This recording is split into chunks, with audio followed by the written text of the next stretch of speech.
আসসালামু আলাইকুম। ওয়ালাইকুম সালাম। কেডা? ও, ইমাম সাহেব।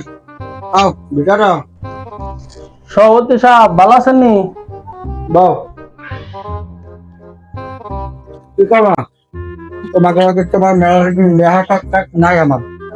আমি আবার পরের রাত করি না, রাত জেগে একটু টাস খেলাই। তোমাকে কথা কমো কি, তোমরা তো আগে আগে নামাজ শেষ করে এলো। যেকালে মুই উঠি সেকালে তো আর নামাজ থাকে না। সভাপতি সাহেব ওই আসছিলাম, আমার বেতন তো দেন না মোটেও। প্রায় 3 মাস হয়ে গেল আমার বেতনটা দিচ্ছেন না। টাকাটা যদি একটু দিতেন।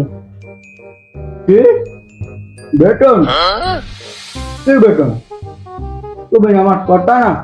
তোমার স্কুলে যাইয়া মোরা তো মাঝে মাঝে একটু নামাজ পড়ছি, এতবার টাকা দাও লাগে, পাইছো কোথায় এগুলা?